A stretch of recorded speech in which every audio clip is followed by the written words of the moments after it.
Hello, my name is Eric Miller, and this is my presentation on celebrating the semester for business discourse at California State University, Channel Islands. Tone is everything in a letter. How you come across will let the reader determine how professional you are, whether it be in the business sector or the general public.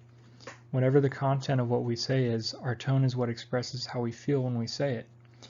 Even when our words don't, our tone communicates the truth, even if we aren't conscious of it. And it's our tone that people pick up on, and we can even say I love you in a way that elicits resentment, then claim we're being unfairly targeted when the person to whom we've related to responds to our tone rather than our words. Don't be deceived by other people's phony denials. Almost always, what you think you hear in another person's tone is present, and unless they're especially thick or have some hidden motive, if someone accuses you of an attitude or sentiment you don't believe you have, what they have to say is likely something you need to hear. We're often blind to the conflicts and attitudes that are simmering beneath the surface.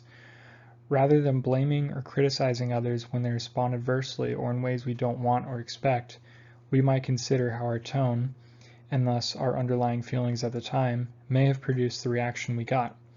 This is far easier said than done for people. In this example of how tone affects a letter, Sydney is writing back to a client by the name of Rhiannon Jensen, who was previously sent a defective product. It is now Sydney's job to make this right for the client. We identify what happened with the canvas, which included defects and sagging in the canvas. We immediately state that at Manhattan Galleries we only want the best for our customers, and we strive to resolve any issues that may come our client's way. So right there, we are positioning ourselves in the best way possible. Further on, in the letter, you will find that if the customer is still unsatisfied, they can get a full refund, and we also want to state that we know how much of a burden this places on the client. We are offering multiple different ways to help alleviate this situation. If they go with the refund option, we tell the client how much time they can expect before the funds are sent their way. Now we're going to talk about getting ready for a job and how you can better prepare yourself so that you can land that perfect job opportunity the first time. In order to land that perfect job, you need to have a good cover letter. Immediately, we need to point out that we are excited about the job offer and that we are confident and believe that we would be a valuable asset to the team.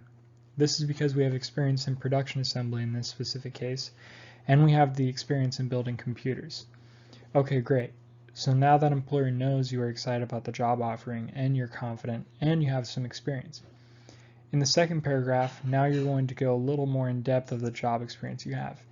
In this example, I talk about my time at a manufacturing company, and I talk about specifically learning how to build cable harnesses, making computer cables, and in my free time, so this shows that it's not just work for me, it's also a hobby, I enjoy working on computers.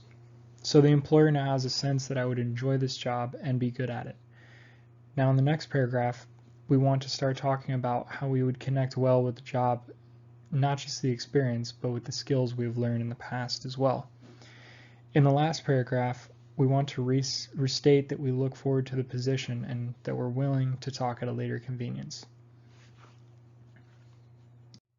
In order to land that great job opportunity, you want to have a great looking resume. Arguably the most important part and one of the greatest aspects of this class was learning how to craft a really great resume for an employer. And I already had a resume, but I was able to build upon it and make it look much more professional. If we take a look at the experience section, it's important to list this information from the most recent job to the past, which I've done here. And also building upon that, you want to make sure that you put the months and years that you worked at those jobs. Now, that information may be hard to go back and find, but it's essential. List your education, of course, and lastly, find your best attributes and skills that you feel best connect with the specific job you're applying for. Throughout the semester, my peers' feedback was invaluable getting my assignments to the final stage. This class taught me that knowledge in business writing is one of the most important aspects in order to succeed in a company. I know I will take everything from this class and use it later on down the line in whatever job I land myself in. Thank you so much for listening to this presentation, and I hope this information helps you in your journey to professionalism in the business sector.